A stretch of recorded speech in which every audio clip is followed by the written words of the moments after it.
My topic, walk on the blocks that I've stumbled on. So I started as a hardscaper in 1985. It's my 41st year in business. But I laid my first paver. 1985, fell in love with hardscapes early on. And I'm still asking myself the question, why? Moving a lot of block, obviously, 3,200 pound pallets day after day after day. Did a lot of that. So I hope some of these experiences I'm going to share with you, there are from the heart. And really it is to help you learn from my mistakes. I've made an awful lot of them. Everybody makes a mistake, a fool makes a second mistake. But how much greater is it if you can learn from somebody else's mistake? And that's really what my goal is today, that you guys can learn from some of the past mistakes that I've made and spare yourself a lot of hurt, pain, and agony. I did something different. So there's a few of you in the room that have heard this before, but I actually wrote a song for the hardscapes. I've always loved poetry and music. So I did. I wrote a song for the hardscape ministry, and my son Mitch and I recorded it. So I broke it down into 3 verses. So we'll go through, and that's going to be the start of this. I'll play the first verse, and then I'll dissect that verse, verse by verse. So we'll get started here. You guys can check it out. No critics in the crowd.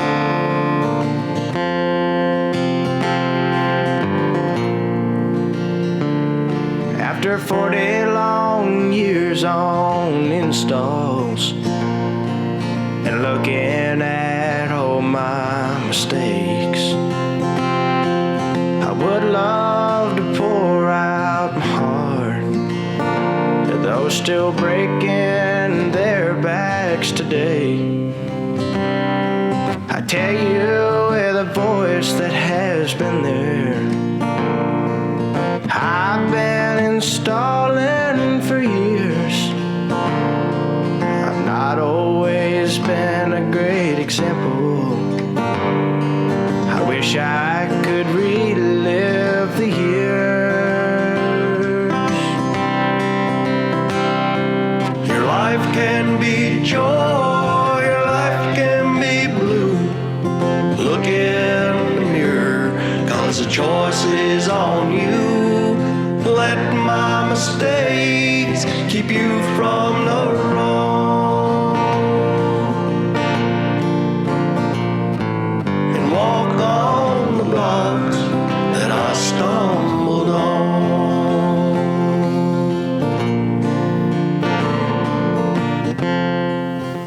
All right, verse 1. So had a lot of fun doing it, enjoyed it. Said, don't be too critical. Said it's certainly not professional level. Take a picture of this, and if not, get out your phone, start taking notes. I want you to walk away with 5 things that you can take from this PowerPoint that you can increase your business and do things to better yourself. I'm just going to go through our timeline here. This is a little bit about my life, obviously. 1985, I started with that already. There was 3 of us. I had 3 brothers. And we fell in love with hardscapes, and that's primarily what we did for the last 41 years, is strictly hardscapes and a little bit of light landscaping. That's all I've ever known. I was always on the hardscape side. My brother Tom ran the office, and the other 3 of us brothers were in the field. That's how we were able to maintain high quality installation projects, but that's all I've ever known is installation of hardscapes. That's what I've done my entire life. So I was in the field, running equipment, installing. These hands have moved a tremendous amount of block, and I'm sure some of you can relate to that. 2006, I was actually recognized by a very successful business owner. I designed a retaining wall for our block in our industry, and I approached TechnoBlock. They were a new up-and-coming company at that time, making a huge inroads into the industry. And I asked him if he'd be interested in my block design. He came down from Montreal, met me in a restaurant, and I showed him my block design, but I also showed him some of the tools that we'd invented to speed up our processes, be able to increase productivity. And he said, those tools are really cool. I didn't think a thing of it. I went home, he shipped me down block. It wasn't probably a month later, he called me, he says, Phil, I've been thinking about those tools. You need to get out of the installation and get your tools into the hands of the installer. And his process, and I want you all to think about this, one of the greatest people in our industry, at least that I have a lot of respect for, Charles Ciccarello, he said, Phil, if we don't solve the labor problem in this industry, we're going to end up just like the Masons, where you can hardly find a good mason anymore because that industry has dissipated because of the labor issues. And we're in that same boat. So that has been my goal. Those of you who know my motto, right? It's taking the heart out of hardscaping. I want to thank my wife for that because she's a clever one that came up with that saying. Michelle's here. But taking the heart out of hardscaping. And we really need to think about what we're doing with our labor. And I'm going to talk about that. You scratch your heads wondering why we can't get people to work for us, right? 2007 was when we debuted the tools. 2006, I went up to Montreal. We actually filmed the first TechnoBlock showcase. So that was a job that we built 2006, their very first one. And I've been present at every single one of their showcases, built 3 of them for TechnoBlock, and had a great rapport there. 2015, I did sell out of the hardscape business. This is probably one of the most painful times of my life when I told my brothers I was leaving and I needed really to put my heart and soul in this tool business. I had my feet in 2 camps. That's not possible, at least it wasn't for me, to run 2 businesses at once. So we parted ways. Well, I shouldn't say that. It actually was very gradual because they were heartbroken that I was leaving. I was involved in a lot of these high-end exotic projects. That was kind of my forte. And so I went from working from 5 days a week down to 4 days a week the next year, down to 3 days a week, down to 2 days a week, to 1 day a week. So 2019, I was still installing. So the tool business has taken off. It's been an incredible journey, and you'll see. All right, so 2025, we currently at Pave Tool have invented over 100 products for the industry. And you'll see they're, a lot of them are very simple. It's not rocket science, it's just that there's a deep need out there to increase productivity and help take our industry to the next level. All right, I have a trivia question. Trivia question here. What year did we do our first driveway? Anybody want to take a guess? One at a time. One at a time. What I hear? 95. Nope. 85. 86. Close. 87. Close. 84. Nope. 88. Who said 88? All righty. Congratulations. Congratulations. 1988. That was the year we did our first driveway. This is it. I just took this picture. So that driveway's 40 years old. Not quite. It will be in a few years, but pretty impressive. You look at those lines. All that really needs is a cleaning and protecting on it. It'll look new again. So that is the beauty of our industry. And a little bit of history behind this story. I actually, in 1988, I went up to Canada. We have some friends up there. Traveled around, and they said, oh, you're in the hardscape industry? So I got to bring you for a ride. They took me in these developments where every driveway in that development was done in pavers. And I'm like, wow, this is really cool. So I went home, my brothers, I had all kinds of energy. I'm like, we got to start getting into doing driveways. Driveways? What are you, crazy? Said, yeah, there's all kinds of driveways up in Canada. I said, that was the beauty of driveways up there. It's flexible pavement, flexes with the frost, lasts forever. So they were like, yeah, okay, there's Phil with all his dreams again. That was kind of what I was known as, a dreamer. And so lo and behold, about a month later, we get a call from Al and Phyllis Grout. Hey, we're from Canada. We want to do a driveway. How come you guys don't do driveways down here? Light bulbs went off. We started a whole new business, basically. That was driveways of distinction. Buy your last driveway first. It was a marketing ploy that we used, and it was amazing. And we did driveway after driveway after driveway after driveway. We did a lot of driveways in New England area, and it was a huge shot in the arm for us. Looking at all my mistakes, I have made plenty, and I continue to make mistakes. But there's some that stand out. I'm going to go through some of them. This one here was our first large retaining wall. That bottom wall is 7.5 feet, just shy of 300 feet long. The top wall is 5 feet. We built this retaining wall, and this was back in the late 80s. So we said, oh, this has to have geo what? Yeah, it has to have this geogrid. It's this grid that you put behind your wall. It's going to stabilize your soils. Okay, all right, neat. So they deliver it. Wow, what a neat package. It comes in a 6-foot roll. How convenient. They want us to have 6 foot of grid. This is sweet.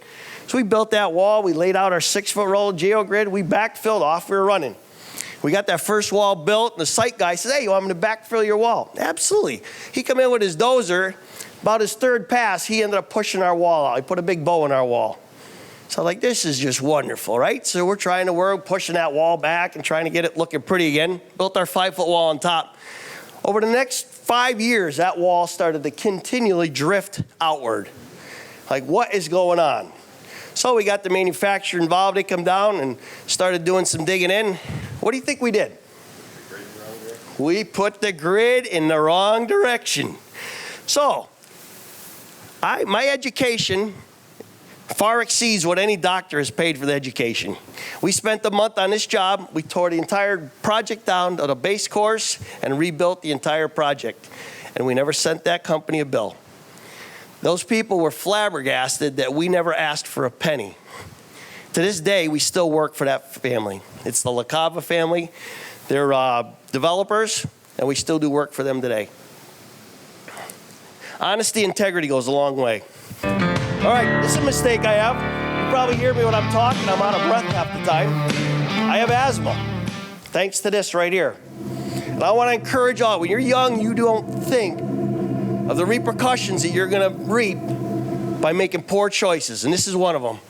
I was so brilliant, my brothers would sub me out. I cut inside buildings. In the wintertime, we didn't have work. Oh, yeah, we'll cut that concrete. They'd tent the place, and I'd be cut, and I come out looking like a Pillsbury Doughboy, right? Even with a mask, I got dust all caked in my nose. Who's been there, done that? Right? That was me. Look at this mess. So we have to start thinking about our brand new Dust-X is a great option. There's a lot of dustless technology out there. I encourage you to be wise and start making good choices. I'd have to say this is probably the most valuable picture that I'm going to show you today. Time. We can work for more money. We can work and buy toys. We can buy a house. We can sell a house. We can buy another house. Can we get time back? You realize every minute of your life is 1 minute closer to eternity? It's kind of a sobering thought, but time is our most valuable commodity. And we have to take this serious. That's why I've created tools and systems to speed up efficiencies and processes. Why? So we have more time. We need more time. How many of us get up before the sun rises and only come home after it's dark? That was me. That was me, and I say it grudgingly because I'm going to tell you a story. I got married 1991. I would literally be up before the sun came up, be down the shop at 5:30. We work all day like, I always say like idiots. My kids always laugh at me. Oh, Dad worked like an idiot, right? I'd come home at 7 o'clock. My wife would have dinner on the table. I'd quit, eat dinner, then I'd be back to the office, bidding, estimating jobs, or I'd be down the shop working on equipment. One day I came home to a wife in tears. She says, "Why did you ever ask to marry me?" She says, "This is no way to live." So it was a wake-up call for me. And I think it's serious for all of us to think about this. We live in an industry we just love to work. I love building stuff. All of you love building stuff. But there's a whole different side of our family circle that we have to start considering and being conscious of. And that is our families. Being able to spend time, quality time, taking care of our families, doing things that are right, doing things that are needful. We think we're in the construction business and we got to work 50-hour, 80-hour weeks. That's not right. We need to start working smart. We need to start working efficiently. And they're going to go through some of these processes and tools that help speed up our efficiencies. Because at one point, our wives did. They took us by the ear and they said, "You boys either figure out how to make a living or go work for somebody." It's not worth it. Because at the end of life, you'll see a slide I'll show later. All right, this is my grandson. Another good picture to take. Pain. Every single one of the products that Pave Tool has developed alleviates a form of pain. And I want all of you to think about your pain. That list of 5 things that I want you to write down, pain. Pain is an extremely important part of our lives to start thinking about. And I want you to write down your 5 pain points. And when you're done, visit with your team and ask them, please write down your pain points. I don't think it's often enough that we talk with our staff and say, what is your pain point? Where's your pain? Because you might not even know. They might come to you, say, with a simple pain relief that you can provide for them. And you're like, oh, why didn't you tell me that earlier? Same as a business owner. We're carrying tremendous amounts of weight and burden on our shoulders. There might be somebody in our team that says, why are you dealing with that? Let me take that. I'll do that for you. There's nothing I'd rather do. All right, some of you might know this guy. This is a real Dr. Phil. And Pave Tool is the pain pill for hardscapes, right? I have, like I said, every one of our products relieve pain. And that's what I like to really think about. Think about how can we relieve pain in our industry, in a pain-filled industry. Everywhere we look, we find pain. It's just the nature of our industry. How many of you had a loved one, right? We heard Greg Whitstock, he's dealing with a wife with cancer, right? Heart-wrenching. Thoughts and prayers go out to him. But how many of us have had loved ones in our family get sick, cannot figure out what is wrong? You go from doctor to looking for a diagnosis, just pleading. And it gets to the point you're desperate, says, I don't care what it is, just let me know what that sickness is so we can deal with it. We need to diagnose our pain. We need to diagnose our problem, then we can solve it. And I think it's important to really think about it that way. All right, here's another one of my regrets. I'm almost convinced those two guys online, if you look up stupidity in dictionary, I think there are pictures in there. We're doing that every day, aren't we? Hauling pavers. You realize every pallet we haul weighs at least 3,200 pounds? We wonder why we can't get help. We have hire a guy, new hire, he comes on the job, says, oh, what are you doing this morning? Yeah, this morning we're going to haul those 5 pallets. You're going to pick them up, every paver, you're going to set them over here, and I'm going to lay them. Now we're going to have a quick lunch, right? Got to eat quick. And then after lunch, we're going to do 4 more pallets. And you're wondering, why don't these guys want to work? These young kids don't want to work. Why? Because it's a definition of stupidity. I'm saying it sarcastically because that was me over and over again. Hence, I go to chiropractor every week. On the right, that's my neck. My neck is literally bent the opposite way of what it's supposed to be. I get migraine headaches. I can't look left or right for long periods of time. It's serious. So this is all the things that I've done to myself that I now live with. And now some of you young people, visiting with some of you young guys last night, you think you're invincible, but it comes down to this point, right? You start bending your knees, the creaks, the cracks. I spend about 35 hours a year on chiropractic care. Between my appointments, going there, driving to and from, getting adjusted, just so I can keep myself somewhat healthy, because if I don't, I start to really realize it. All right, this is by the Bureau of Labor Statistics. Look at that picture. 10 pounds, 100 pounds on your back. That's the torque you're putting on your lower back when you start bending in this motion and setting products. We're doing this hundreds, if not thousands of times a day. All right, another trivia question. Statistically, if you're in a room with 10 hardscapers, how many of you will have a back injury after 10 years of working? It probably is 10. But what is the actual statistic? 3. Who said 8? All righty, it's 8. So some of you are at a table, there's probably 10 of you are close to it. Can you imagine 8 of you are going to have a serious back injury? Is that encouraging? That better be a big red flag for every one of us. Just look around you. 8 out of 10 of us are going to have a serious back injury. Does that sound fun? Oh yeah, I'll sign up for that. Where do I sign up? That's what we're dealing with in our industry. So, like I said, my goal and my desire is to change this industry. All right, tell you with a voice, it's been there. I have been installing for years. That project, top left picture, some of you recognize that. That was H&A Award project that also was featured in front page of Hardscape magazine. It was labeled The Wall No One Would Bid. I'll talk about it later. Picture on the right there, top, that's Teco Showcase 2016. That's actually my backyard. Bottom left was a project we did, a really interesting project. I actually worked for a family that back in 94, 5, we did a huge driveway for this guy, big brick house, big paver driveway, 3-car garage. He come home and I said, what do you do? You mind me asking what you do for a living? He said, you may not have heard of it. He said, but I own a couple Dunkin' Donuts. This is when they were just coming in the States. That family today owns 52 Dunkin' Donuts. This is his daughter's house. The one on the bottom right, that again was an H&A Award winning project. That was one of my greatest jobs, a job I loved. Most people, we say, have a champagne taste, beer budget. This guy had champagne taste, champagne budget. He never balked at any of our pricing. It was just, it was a joy. A guy was amazing to work for. All right, not always been a great example. I think all of us can look back with regrets, right?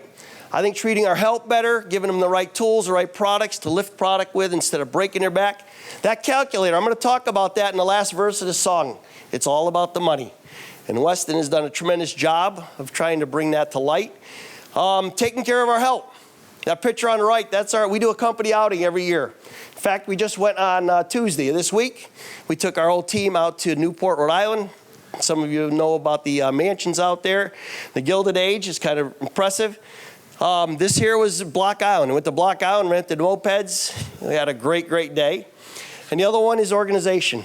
Something I still could do a lot better at. Don't ask my wife. She's here and she will tell you. All right, wish I could relive the years. These are some of the projects I was on that had a little bit of disaster. That top left project was an amazing, amazing job. Lots of detail, super exciting. That backyard had to come up about 2 feet. So one day I lined up, I had a machine there, and I had a guy with me with our DD 120 bull mag roller, and we were filling that backyard. We had about 20 yards or 20 loads, tracks of loads of material in there. So mid-afternoon, I stopped, got off the machine, was going over heights and elevations with my guy. Started talking, we made a little plan of what we're gonna do moving forward. Okay, jumped in that machine. I backed right over a brand new propane tank, 1,000 gallon, just filled. I was not the hero of the year on that one. Evacuated the entire neighborhood. So again, we're gonna make mistakes, but try to pay attention to what we are doing on a job site. It only takes one mistake to really live with regret. And again, that's something that could easily be fixed.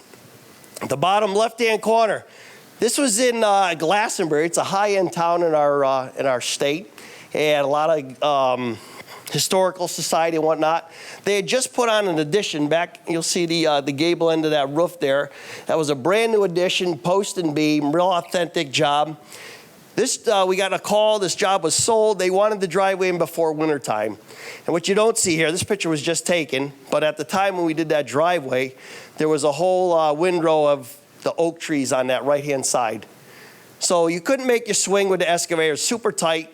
So it was December when we finally got into that job. We had about 8 inches of frost. You guys don't know what frost is down here, but 8 inches of frost. So I was digging out. We had a big excavator, 35,000 pound machine. So I was ripping out the frost, loading it in the triaxle. So I had a big sheet. It was probably like 8 feet by 5 feet. And I started swinging. I had to swing around to the house because all the branches were in the way. So right as I got around to by that house, that sheet started coming into my cab. Of course, I could have taken my legs off. So my instant reaction was to drop that boom. You have any idea where I put that boom? Right through that brand new addition. I put that in the top of that boom right through there. I did not have to knock on the door and tell them I made a mistake. They knew. Embarrassing moments. The truck driver, he threw his arms up in the air. He just started running down the street. He's like, I'm out. More sobering situation. That guy in the orange shirt, Sam, worked for me for I think 13 or 14 years. Him and I were inseparable. He worked with me on every single job. We were on a job site one day, a super muddy project, and it was for a builder, and the job had to get done. So we had about 8-10 inches of just slop mud in the backyard. I said, all right, we're going to bail this out so we have a place to work. So I started bucketing that mud around. And I actually had a reference point. It was 2 pallets of product. And I was using that for my reference. I was backing around, and I would go dump my load. And I did that trip. Like I said, I probably hauled out 140 yards. And that back, it was a tremendous amount of material. I had a Case XT90, 2-speed. I was hammered down. Lo and behold, in the front yard, they were working. The lot was so wet that with one of the pieces of equipment, they broke through the gas line. I've never heard of it, never seen it in my life, but gas was literally just bubbling out of the ground. So a lot of commotion on this job site, fire department's coming, and lo and behold, Sam, being curious like he was, I had no idea, but he walked in my track because that was the driest place on the job site, and he's standing there and he's mesmerized looking at that gas bubbling out of the ground, unbeknownst to me. So I backed around that corner. Just as I passed those pallets, I had no idea he was there. He's standing there, I hit his back. He spun quickly, and I backed right up his left foot, up his ankle, up his knee, and onto his femur. Thankfully, I heard him scream because I pulled off, and he said that's when he heard that pop. I broke his femur, I busted his knee, and I busted his ankle. I don't know if any of you, I hope and pray none of you have ever had to go through that, but this took years off my life. To see someone you loved, someone you've worked with, someone you've nurtured, squirming in agony, white as a ghost on the ground, takes years off your life. And I have to say, I've never been the same operator since. Every time I get in a piece of equipment, those kinds of things haunt you. So it's worth being careful. Again, being vulnerable. Look in the mirror. Choice is on us. We make choices, we make decisions. This is another thing. When I was young, tremendous amount of pride. And I'm ashamed to say that because pride is not a good thing. Listen to all the last speakers we heard the last day. Almost every one of them spoke how humble they were. Humility is the route to success. It's a route to leadership, servant leadership. I was the type of guy that I used to tell our guys, if I have to lift my head up when I'm laying pavers, you guys are in trouble. Haul me enough pavers. I don't want to look up. One day we're on a job site, we had a guy that looked just like this. His eyes were rolled up inside his head because we had worked him nearly to death. So let's be conscious of that. We need to think wise. This is what I get a kick out of. How many of us, we're up in the morning, we're up at 5 o'clock, we're down the shop, we get our crews all loaded up, we got trucks going every which way. We get out to the job site, we're working for an hour. Here comes this guy. He comes out in his house coat, he's got his cup of coffee. It's like, this is fun. That's what he's saying, right? He's asking, oh, what are you guys doing? Oh, checking it all out. Next thing you know, he's backing up. He comes out in his suit and tie, he jumps in his GT3 Porsche, and off he goes to work. Lo and behold, 3:30, he's back again. He's done with his day of work. You ever ask yourself the question, what am I doing wrong? It's something to think about. These guys are making money in a 6-hour day, and they're paying you $150,000, $200,000, $300,000, $400,000 to enhance their backyards and build their dreams. It's something to consider. There is money to be made in this industry, and Weston will help you get there. So you could be this guy coming out in your house coat. I was highly impressed. You think about our speakers in the morning, right? You think about Greg. You think about Frank. Greg works very little hours in his business. He's that successful. To me, success is your business running without you there. That is the definition of success. These men have done that. They have managed to get themselves to a point where they can be away from their businesses and still be making money. All right, let my mistakes keep you from the wrong. This is one thing I struggled with. I know there's probably different thoughts around here. We talked about it a little bit last night, but edging. Edging's been something we've battled. We live in a freeze-thaw cycle. Everywhere I go, I see the plastic edging working its way up. This was something that drove me wild. So, me being the guy that I am and always trying to solve pain and try to solve problems, I created hybrid edging to eliminate this. And believe me, I've hauled countless amounts of bags of concrete. And we wonder why, right? At the end of the day, you just laid 900 square foot pad. You take, yeah, go out to the trailer, get that concrete. You serious? Right? Guys are looking at you cross-eyed. Like, you really want me to get those 80-pound bags over my shoulder, bring them in the backyard, put them in a wheelbarrow, mix it all up, and then get on my hands and knees and trowel. Yeah, that's right. That's what we're going to do. So we did plenty of that with a lot of frustration. And we need volume. Uplift of edging and lateral creep and shifting. So we created Quickie Hybrid Edging.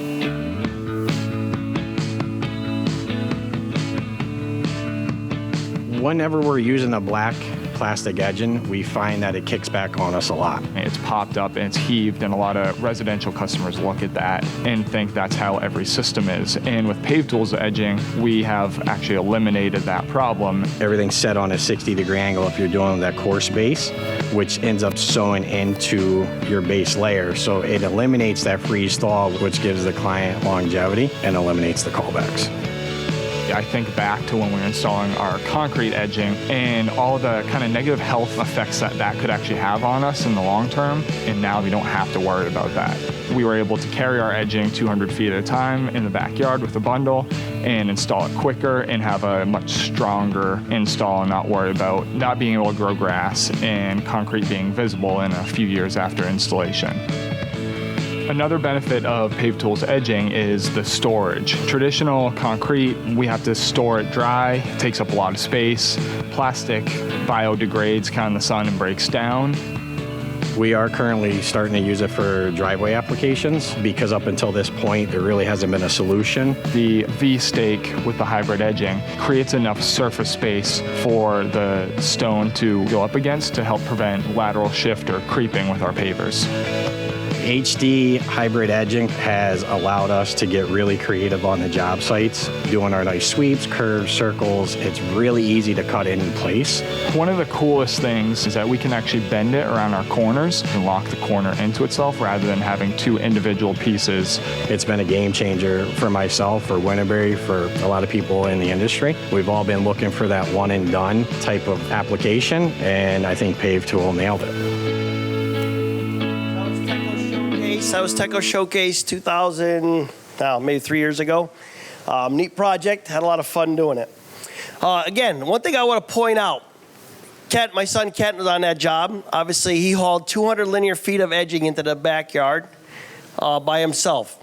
If you're going to be doing concrete, 1 bag of concrete will basically do 20 feet. You need 10 bags of concrete times 80, if my math is right? 800 pounds.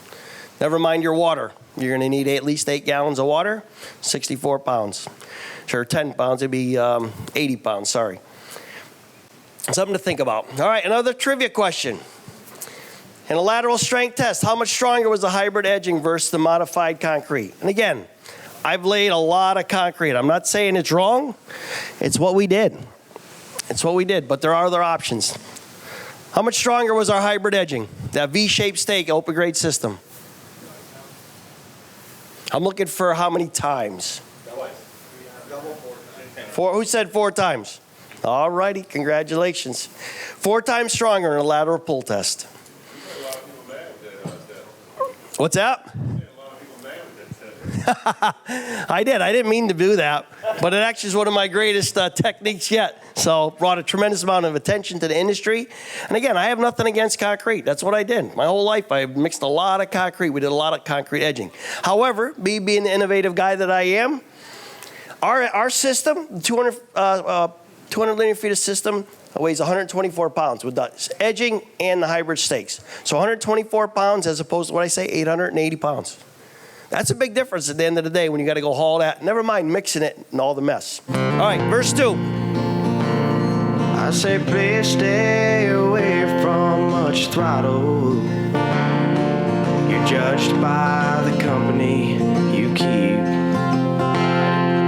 Cherish those that you love, 'cause love is a soul's greatest need. To do right is not always easy. We lay walks curved and some straight. Please don't stumble in my footsteps that falter. I rise to a high level today. Your life can be joy, your life can be blue. Look in the mirror, 'cause the choice is on you. Let my mistakes keep you from the wrong, and walk on the blocks that I stumbled on.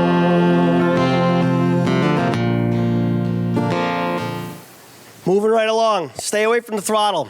All right, so age 17, I got my Class A CDL license. I came into a busy intersection one morning in my dump truck, and I had no brakes. So that was the outcome of that. The doctor came to see me, or the police officer came to see me in the hospital. He says, you shouldn't have lived to see Christmas. This happened on December 22nd, 3 days before Christmas. So I rolled that dump truck. So again, maintenance on equipment, try to pay attention to that. That was a vacuum booster that went on that brake system that failed. And like I said, I'm thankful to be here today. The second one, what are we doing in our personal lives? I don't think we have that problem in this room, but it's serious. And the amount of pressure it puts on those around us and our loved ones is horrific. This here is my son-in-law, a guy that worked with him. He had been mentoring this guy in a vehicle. He jumped in a vehicle with a guy and was just absolutely out of his mind, drinking and alcohol involved, 130-mile-an-hour crash. That was the outcome. He was in a coma for a month, and thankfully, he's still alive to tell about it. However, he has issues. So it's serious. What we do on our time, let's be responsible. It affects others. Cherish those that you love. Again, I talked about that a little bit, about time. My family in the top left corner, Michelle and I in Cabo, Mexico, little getaway. My grandkids down the bottom left. I got 7. My number 8 grandkid is due any day now. And then just taking care of our help. I talked about doing stuff of appreciation with our help. Up top, that was axe throwing. The bottom right, we went out to one of the islands on a ferry, spent the day out on an island. And then the bottom, we still buy Christmas gifts for our staff. Weird, maybe, I don't know. But we love our help. Where would we be without them, right? Show our appreciation. We certainly are thankful. We got a lot to be thankful for. All right, we lay walks curved and some straight. There's volume, I think, that goes with that video, but I do want you to think about. So that's a tool that I created, the tracer. That's for doing serpentine walks or anytime you want to replicate a curve, whether it be a serpentine walkway, whether it be a pool patio like this. Think about what that would take. You'd have two guys, you need one guy on your coping holding that tape measure because it's bullnose, and you're measuring out, say 7'4". Every 3 feet, 7'4", 7'4". And then you're gonna take your flex pipe, and then you're gonna be looking at it, okay, move it out there, right? 2 hours later, you got this pool laid out so you can cut it. That tracer, I did the entire pool in 3 minutes. So simple tools and processes. Again, my goal was to take a simple tool, take a guy off the street, gal off the street, give them a 5-minute introduction on the tool. Next thing, they're doing the job of a skilled craftsman. That's how you grow. There's an example, I think, of Ray Kroc. He started, right? He bought McDonald's from the McDonald's brothers. He actually set up in it was a tennis court. He set up his entire restaurant, and he had everybody out there, and he taped out all the stations. He said, all right, go, and everybody's moving. He's watching his time clock. He's timing to the second the amount of steps and the amount of movements. Okay, where's there's glitches? Where's people running into each other? He laid that system out like a well-oiled wheel.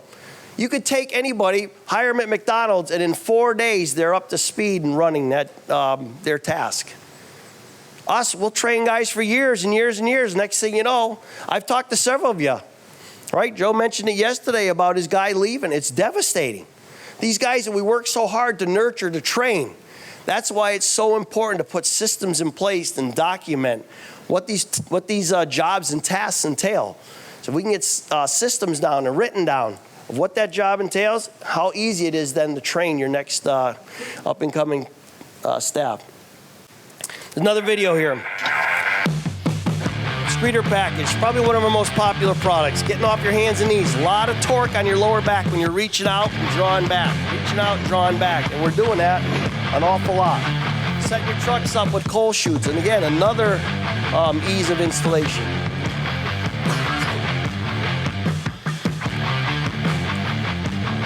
You can see how simply and easily that's got a scoop on it. So it's configured in such a way to be able to grab a massive amount of material and then pull it back.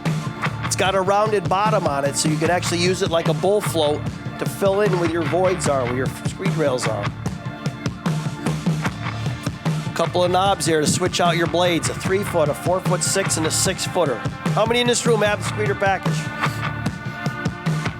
All right, sales team. Did you see who they were? The right tools for a job. I'm not saying this is the right tool for you, but do your homework, do your research. Look at the woodworking industry. They got a tool for every aspect of installation. And some of those tools, they'll spend 2 hours setting it up to make 2 or 3 cuts. Are we doing that? Here's your hammer and chisel. Go to work. Oh, you got a black nail. Don't we all? So it's serious. Start thinking about the systems that we can speed stuff up. Joshua Gillo, thank you. I love this saying. Right? African problem. If you don't want to go fast, go alone. You want to go far, you go together. There's no I in team. We need a team around us to go far. And I think that's really important. We rally together, we work together, and you can accomplish great things. Another trivia question.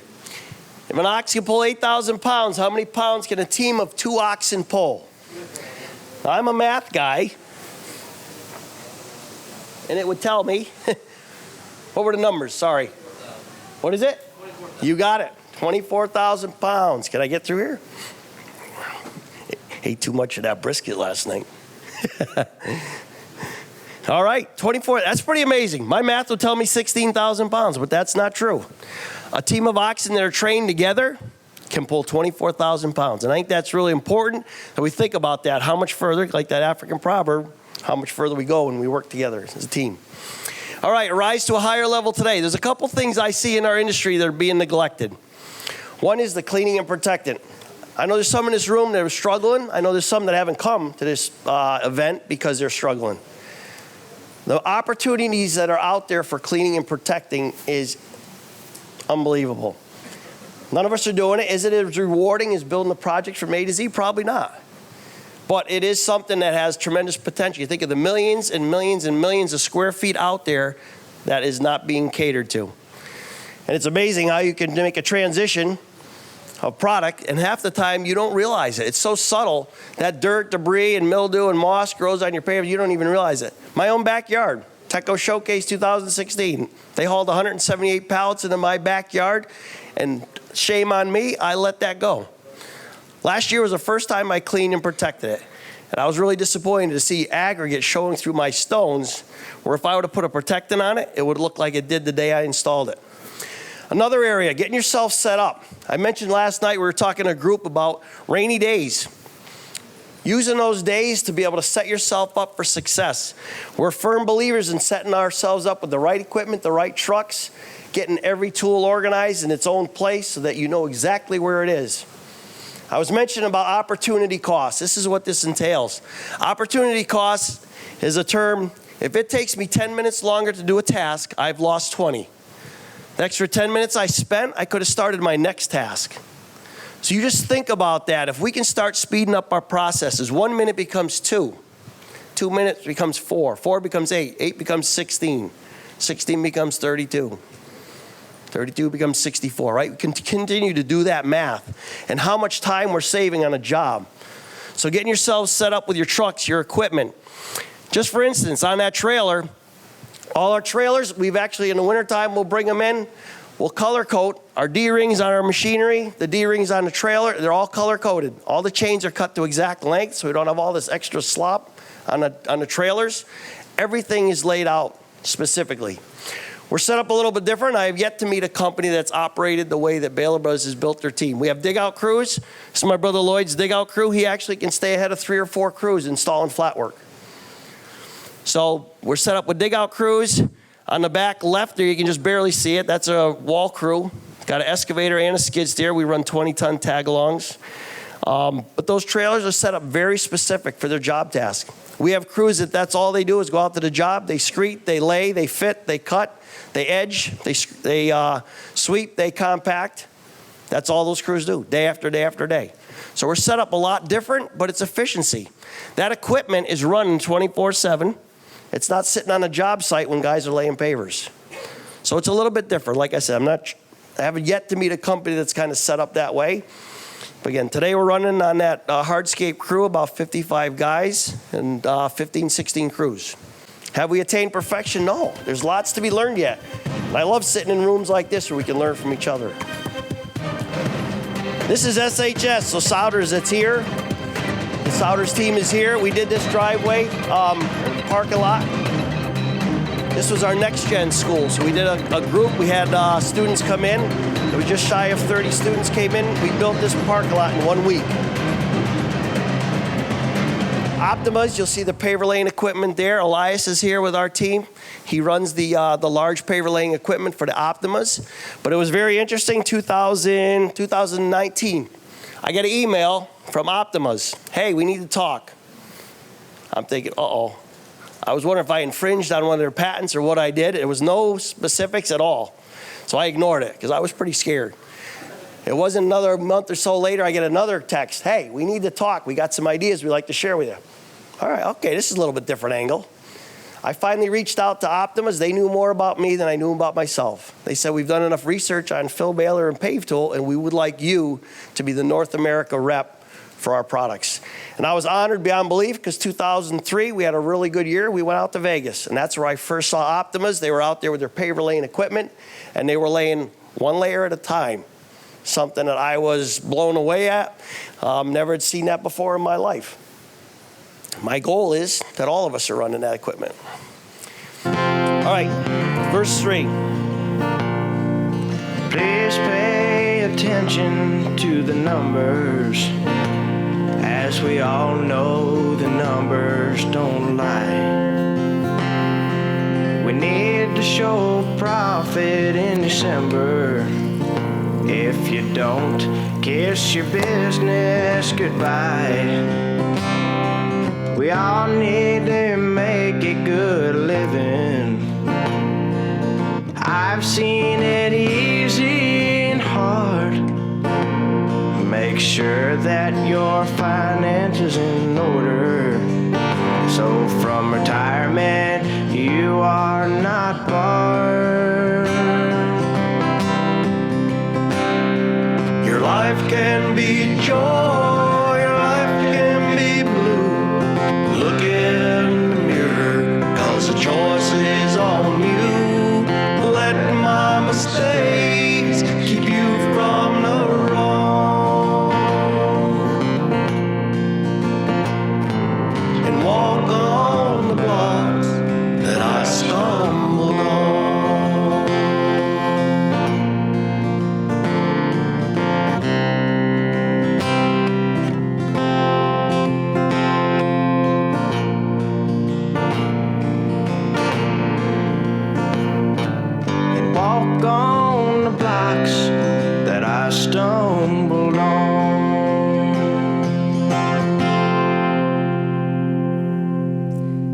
right. One of my, thank you. Thank you very much.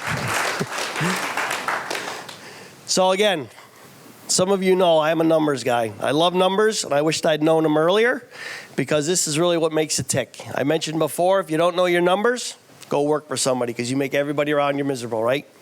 That's why I'm a huge advocate. Volume. Let me turn it back.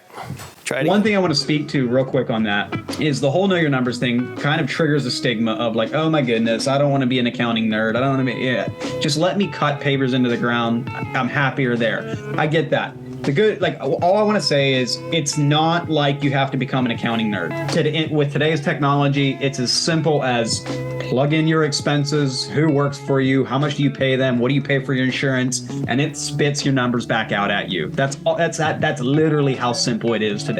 Back in the Vanderkoy days, you had to hire a consultant to come in and look over your shoulder just to do that. Today, that's literally something you can do in minutes in software. We were on a DOS system with a floppy disk. Yep. And I'd put all the information in it, and then I could go upstairs and probably eat dinner and then come back down, and it was still computing all my information. Unbelievable. And then when the number showed up and it was off or something, it was so frustrating. So again, going back to those numbers, and I do have to credit. I remember I mentioned earlier about our wives taking us by the ear and saying, figure out what you're doing or go work for somebody. It was then we did some research and we found, Weston mentioned here, Charles Vanderkoy, probably one of the greatest people that touched our industry because he taught us how to unit price. How many of you know what I'm talking about, unit pricing? Stop square foot pricing. I mean it. We're ruining the industry. Some of you are doing square foot pricing. If you're that TV screen there is a 20 by 20 patio, how many square feet am I talking? 400, right? I could have 400 square foot front walkway, 4 foot by 100 feet. Am I bidding the same thing? Not even close. We base out a foot beyond our edges. On that front walkway, I've got 200 square feet of extra base I'm doing on that front walkway. That back patio, if I'm up against the house, I only have 20, 40, 60 square feet of extra base. Big difference. That front walkway, if I'm a fixed pattern, I got to cut both sides, I've got 200 linear feet of cutting on that. I've got 200 feet of edging on that. I've got 200 feet of border on that. That back patio, it's perfectly square. It might be a 3-piece system. You don't have a single cut on that job site. And you only got 60 linear feet of edging. So we have to stop square foot pricing because it's not fair. That patio, you're going to make a killing on the front walkway, you're going to lose your shirt. So stop. Get in with Weston and start figuring out your numbers and tracking. How fast can you cut per linear, how many linear feet per hour can you cut? All those things Vanderkoy taught us how to track. And we put in this computer system, like I said, that thing would take forever to compute, but it was worth it. All right, how many have gone to the cemetery and seen this? I am dumb. I think I was a distant relative of mine. Right? Wish I'd worked more hours. Unheard of. Right? Go back to that screen I said about time. We have to pay attention.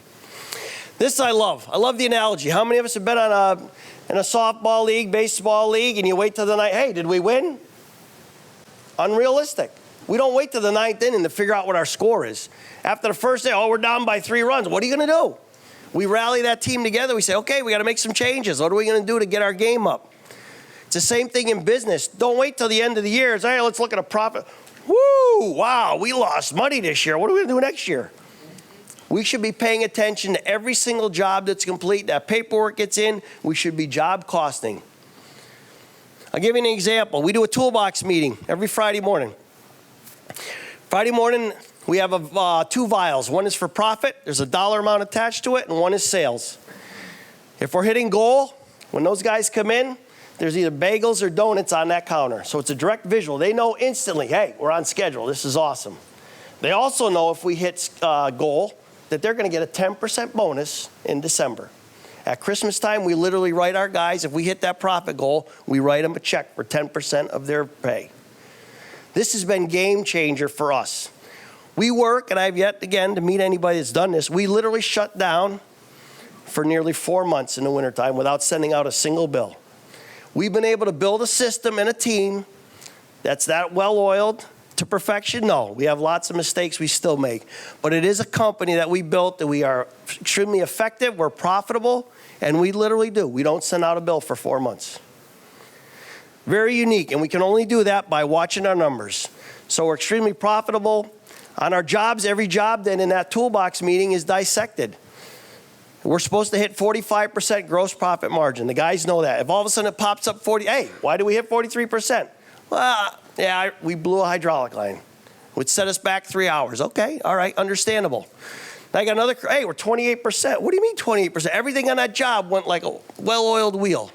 What's my problem? I got a bidding problem.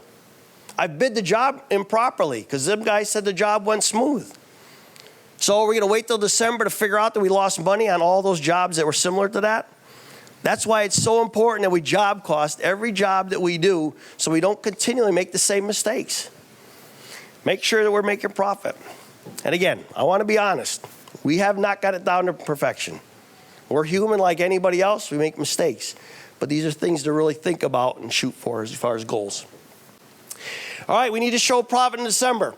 This job on the left, I mentioned it earlier. This hit front page of Hardscape magazine, the wall no one would bid. We literally were the only bidder on that job. And I still to this day wished I had a camera when I walked around that corner. My brother Tom sold the job, and he said, hey, Phil, you better go out to this job and look at it. There's some planning you need to do ahead of time. I walked around that corner, my eyes were probably big as saucer plates. There was 3 5-foot walls that were failing on that job site. That slope in front is a 45-degree slope, and it dumps out onto the Connecticut River below it. I'm like, Tom, you idiot, I'm going to choke you. How am I supposed to build this job? I love challenges. So one thing I did, right away, I got a hold of a friend of mine who's in the construction business. I said, Ronnie, you mind meeting me, or I can pick you up? I want to go out and check out this job. I said, I need help. Don't be too proud to ask for help. This room is full of contractors that have done various jobs that could be similar to what you're dealing with. Reach out. I reached out to Ronnie. We went down on a job. He said, you got a problem here. He said, how do you think you're going to do this? I don't know. That's why you're with me. He said, you got a problem. He said, before you can even put a block in the ground, you got to get nearly 500 yards out of this backyard. How long do you think my geogrid lengths were on this job site? 6 feet. Close, 18 feet. And that base course is 36 inches in the ground. So you think about the amount of material I had to get out of that yard. I built the road, so looking at that job to the right, I actually built the road down into the bottom of it, and we started on that far left corner building product. It was an extremely stressful job, probably the most difficult job, and yet one of the most rewarding jobs. So I tell you that because I would have lost my shirt on that job. So we went that day, and we looked, he said, you got to find a site around here to get rid of that material. He says, if you end up trucking at any amount of distance, there's no way you're going to make any money on this job. So now I'm starting to sweat. So we start going around, we're knocking on doors. Hey, any chance we could dump? No, I don't want dirt on my job. So we started knocking on doors.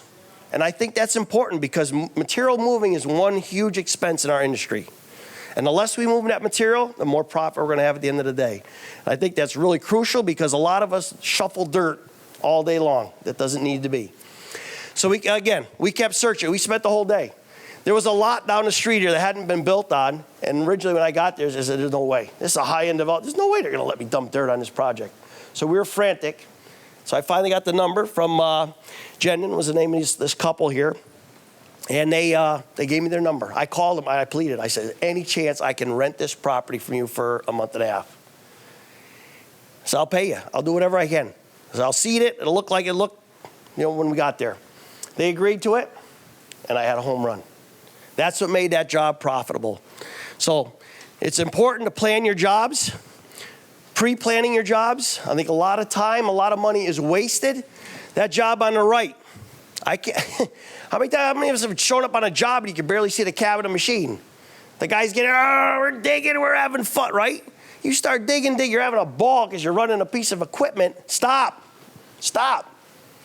With all the geogrids out there, the filter fabrics, there's no reason for us to be over digging on a job site. And don't even think about leaving your shop without a grade plan. We need to know what our heights, we need to know what our elevations are before we put a piece of equipment on the ground.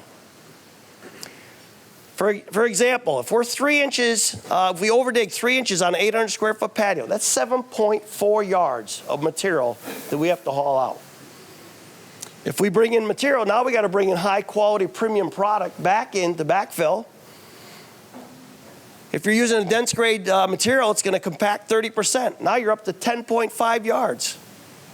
Time is money. These are things that are crucial that we have to start thinking about. And again, every penny needs to be counted. It's amazing. You start counting your pennies, you're watching your time, the time management, opportunity costs. You'd be amazed at how profitable you can be. All right, we all need to make a good living. I've seen it easy and hard. So people ask me, Phil, what's your greatest accomplishment? What have you done? What's your favorite? I would have to say this is probably one of my favorites right here. How many are familiar with TechnoBlock's Blue 60? Probably nearly all of you in the room, right? How many of you know that it's been reconfigured that it can be mechanically laid? All right, good handful of you. All right, I designed that mold. I've been working on it for years, trying to figure out, it says, TechnoBlock's three-piece mold and other three-piece molds are the most popular products in the country right now. But it can't be laid mechanically. And I see everywhere, I see X's everywhere in that three-piece pattern. And again, like it or not, it's unacceptable in Bahler Brothers, our Hardscape company. We do not allow X's. And in fact, if somebody searches online and finds Bahler Brothers and finds an X, I'll actually ship you a brand new vac motor that we just came out with. That's how confident I am. Our guys will not lay X's in three-piece mold. So anyway, my desire was to design a three-piece mold that can be mechanically laid without a single X on it. I've been working on this for years. I got it set up on my desk. I'll walk by, I'll work on it for a little bit, go past it. I finally was to the point, I said, I think this is impossible. I don't think it's possible to have a three-piece mold you can pick up with a clamp and lay an entire layer without an X. I almost gave up. One day I'm sitting there, I said a prayer. I said, Lord, help me figure this thing out. And I literally looked down and that pattern was done. So thanks be to God. We're making changes in this industry, so I don't want to take all the credit myself. My son says, yeah, while you were praying, he said, I got in there and I switched a couple of those payers around. He's trying to get that royalty check, I think. So anyway, this has been amazing. And those of you who have seen it in action, it is impressive. Josh Gillow, the Souders team, we did OLM school project, and mostly all the Blue 60 that was there was all laid mechanically, the walks and the big areas, and it's amazing how it alleviates pain. Excuse me. We did a side-by-side. So Caleb, my son Mitch, laid by hand on this patio. He literally had two identical patios, upper and lower. And Elias, who's here, him and I laid that upper patio with that multi-six head. So watch this video. It's pretty impressive. And just think about the labor savings and the morale booster. They got to jump on us. Not for long. So you can see I'm laying entire layers. That layer is 13.4 square feet. Did I get that right, Elias? 12.3 or 13.4? And to break that long bond line, all you're doing is flipping the square and the Twinkie, and it breaks that bond line. Note from up high, some of them drone footage is how impressive that pattern looks. Caleb and Mitch are also laying that same pattern, because you can lay it by hand, obviously, or you can lay it with a machine. So that's the same pattern, not a single X, and it makes it very simple to lay, seeing you're laying a pattern. And yet, I challenge any of you to stand on that pattern and try to pick out where that layer is.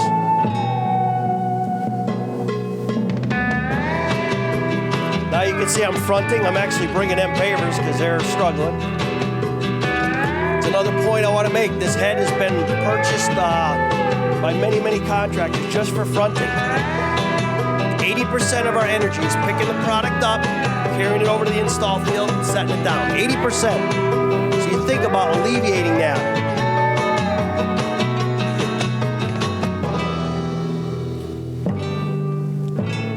So the numbers are there on the right. In 43 minutes, I laid that entire top patio, 283 square feet. Down the bottom, they were only to achieve 144. Pretty staggering. Never mind what you could do in a day's time. And again, just to be able to lay layers, you could fill in your points, even on serpentine areas. If you can alleviate picking that product, it's amazing. One of these pallets weighs 3,700 pounds. So that was 2.5 pallets we did. All right, so another one. This is Jessica Ciccarello. That's TechnoBlock there. is now mechanically layable and installs faster than ever before. We reimagined our best-selling Blue 60 to include all the learnings and tech advancements from the past few decades. This 800 square foot space, a 2-person crew finished the job in just 2 hours. Imagine the possibilities. With 16% more square See 'em footage per swapping pallet those and two pieces? That's all you ultra-smooth do. face We mix built a finish, two-chamber the new Blue pad, 60 board, HD2 bolt. honors the past. You It can was pick both engineered pieces for at the once. future. Sorry.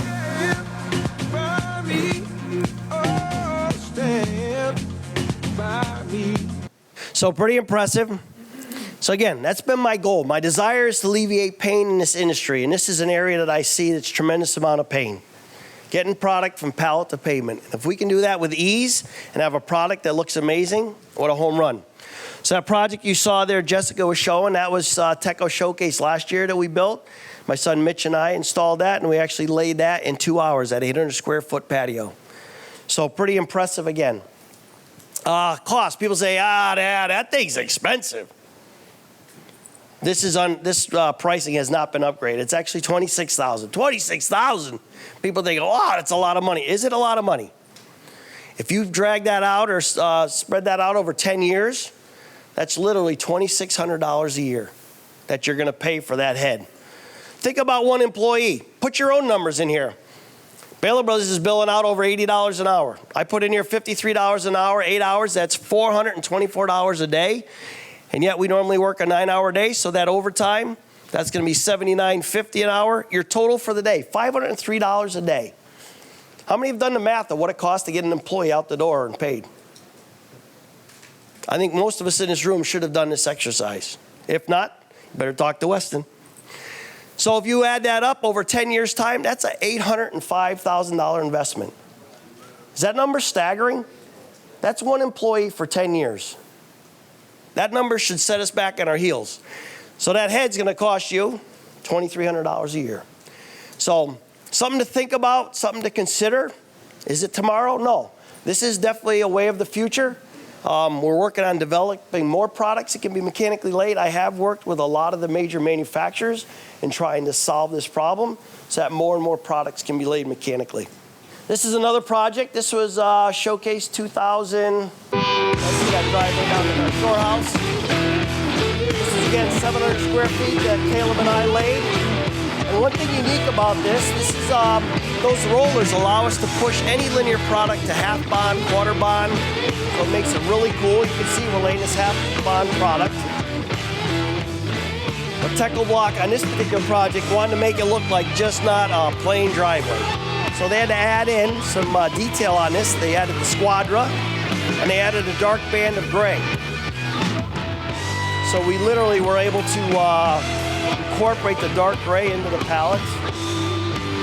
Another thing that's kind of unique, we actually did our math from the driveway up to measure that, so we had a full piece of top, and we came out right. Modern day miracle. So it was a really pretty project. I kind of like to point that out because this was laid mechanically. Obviously, we laid those squadras in the middle, but being able to add these accents, it takes it to another level. So it is possible to mix in that beauty with even mechanical laying. All right, make sure your finances are in order. Giving, it's probably, it's a big one for me. It's more blessed to give than to receive.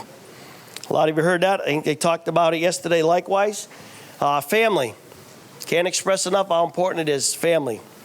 Some of you have other dreams, vacations, boats, right? We love entertaining. We do a lot of entertaining. We have a lot of groups at our home. That is our backyard there. Watches, cars, whatever you want. You pick what you want. But there's goals. I know years ago, we had somebody come in and did a talk for us, and we actually created these dream boards. And to this day, I still have one on my desk. We gave cubes to all our employees. Put your greatest dreams on those cubes or on those boards. It can be a board.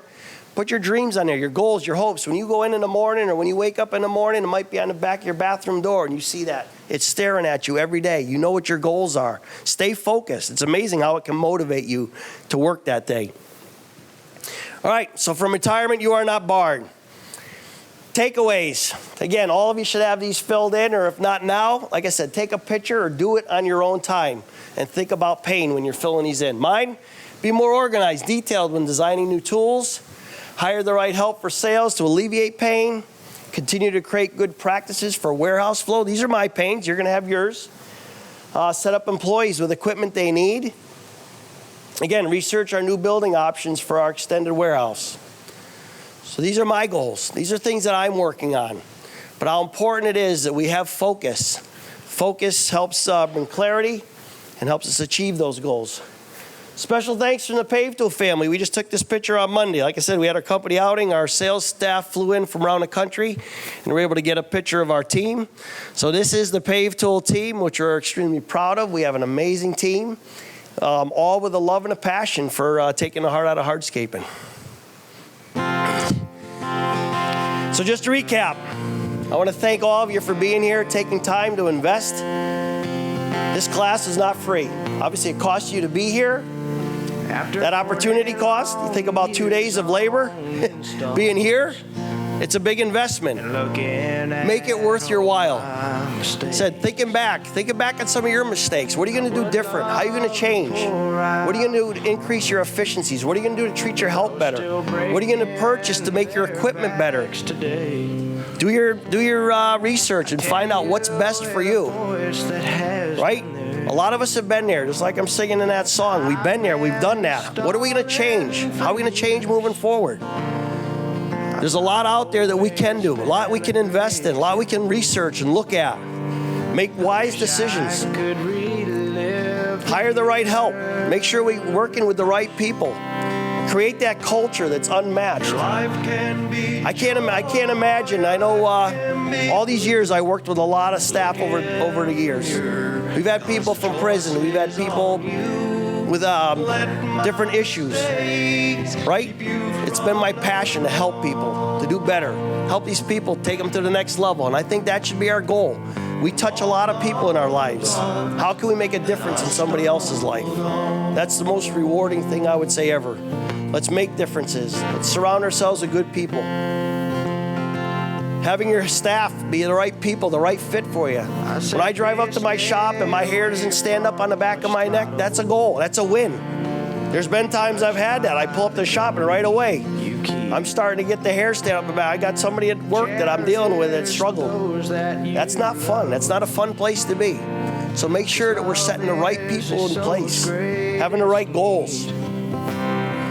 I really want to thank all of you. Like I said, this is an investment for each one of you. You've all taken time. You've spent money to be here. What are we going to do with it? So thank you all very, very much. I appreciate it. And I wish you God's richest blessings in the year to come.